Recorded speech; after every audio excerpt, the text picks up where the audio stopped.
Jadi pada waktu itu, ketika saya masuk pertama kali ke sana, ketemu dengan Dinas Pariwisata, kemudian dengan Bapak Bupati Lingga juga, beliau menyampaikan memang bahasa Jawanya wanti-wanti ya, berpesan kepada kita, Pak, tolong kalau membangun resort ini, bawalah budaya Melayu. Betul. Jangan seperti di tempat yang umumnya adalah hanya konsep-konsep Lombok yang dibawa seperti itu udah lazim sekali. Tetapi ketika saya belajar ya konsep Melayu, saya mulai meng-create apa yang kira-kira bisa kita angkat dari Melayu. Oke, salah satu adalah kultur, pertama adalah kultur budayanya, tari-tariannya itu bagus sekali, pakaian adat, itu kita gunakan nanti untuk menyambut para wisatawan yang datang sana. Jadi wisatawan datang nanti sudah ada tarian Melayu, kemudian pencak silat Melayu, sama sekapur sirih. Sekapur sirih itu mereka makan pinang sirih Jambi itu. Nah, itu menjadi nilai plus di sisi budaya.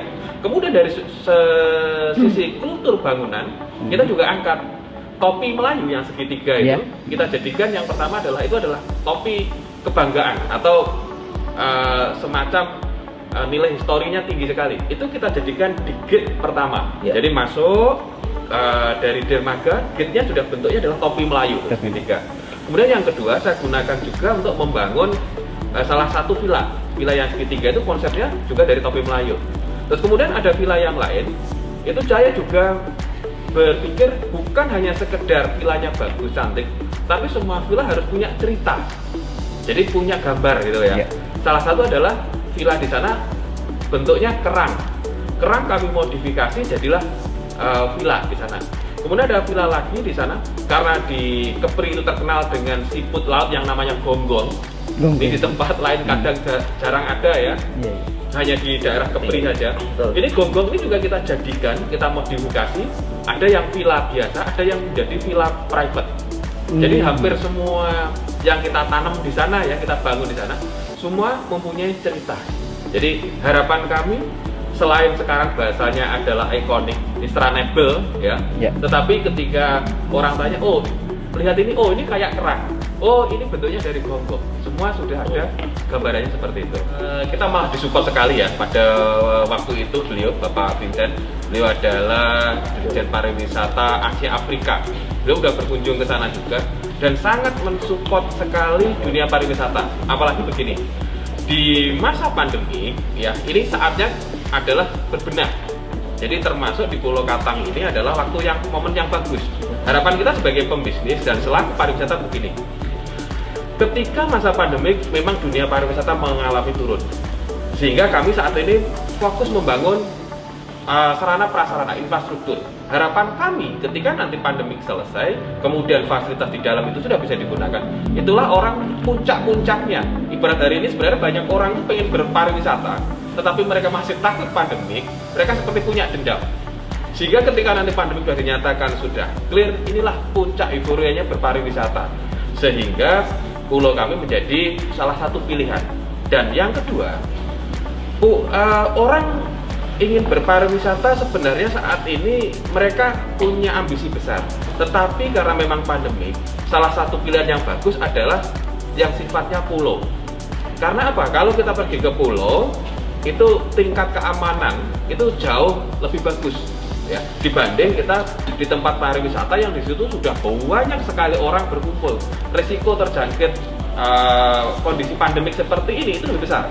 Tapi kalau di pulau ini kan pulau private ya, sehingga orang yang masuk juga terbatas. Dari sisi keamanan, di sisi virus juga jauh lebih bagus. Ini menjadi salah satu pilihan juga seperti itu.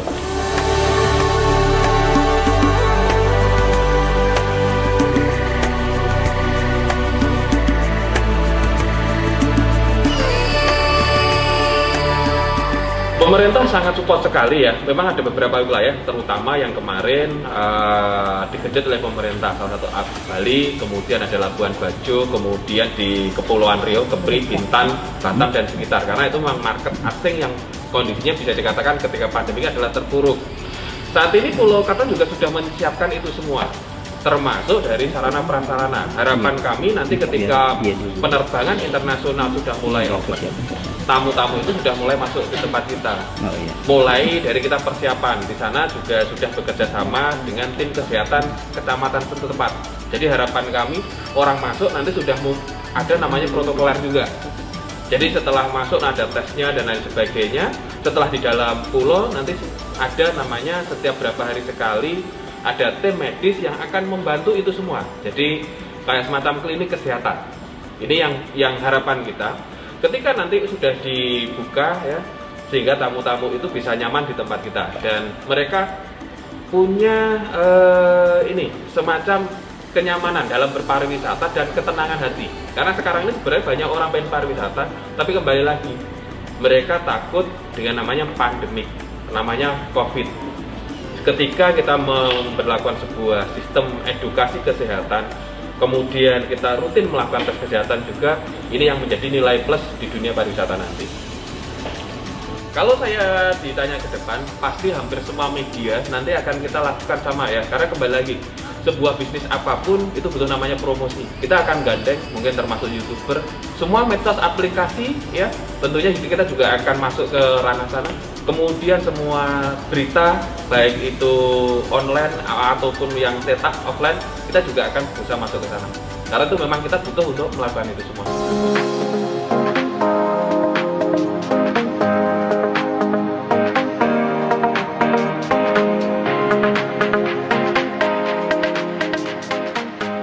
Kalau total kebutuhan kami itu seluas 10,2 hektar ya selesai, itu adalah 1,2 T. Itu adalah total selesai nanti. Tapi memang kami perencanaan secara bertahap. Fase 1 ini kita selesaikan dulu sekitar 600 miliar dulu. Seperti itu. Saat ini proses di sana terus berjalan. Untuk progres, untuk dermaga sudah jadi di sana.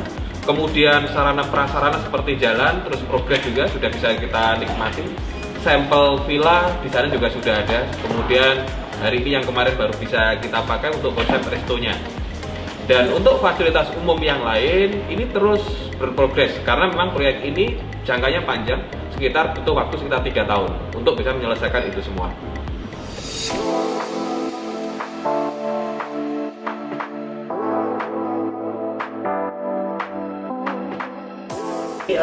Untuk token itu hanya untuk kepemilikan daripada aset digital saja. Aset digital Ya, aja. nanti untuk pariwisata tetap ada cas tersendiri karena untuk hari ini kami malah justru mengundang banyak wisatawan datang masih kita kasih free. Gratis. Ya. Kasih free. Ya, kenapa? Karena tadi kenapa kalau di sosial media kami belum banyak atau kita Betul. lagi sedang mempersiapkan dulu. Contohnya adalah kami kemarin mendatangkan 2 grup investor datang ke Katang untuk menikmati Katang Lingga. Jadi istilahnya kami punya slogan yaitu sharing, visit, invest. Jadi hari ini kita contoh lagi share dengan teman-teman semua bahwa ada sebuah pulau cantik dan indah di Kepulauan Riau. Kalau kita sebut adalah tempatnya di segitiga Melayu. Artinya segitiga Mas Melayu ada dekat dengan Singapura, dekat dengan Malaysia, Indonesia juga tempat ada di Indonesia. Ini adalah salah satu strategi promosi kita nanti setelah pandemi pasti akan Singapura dan Malaysia akan banyak datang ke kita karena waktunya cukup pendek, cuma 2 jam udah nyampe di Katang Lingga. Untuk snorkeling kita udah ada kano juga, kita juga ada kapal glass bottom. Jadi buat teman-teman yang takut berenang di air atau pengen melihat keindahan Cukup duduk di atas kapal. cukup duduk di atas kapal. Kita mau bikin glass bottom.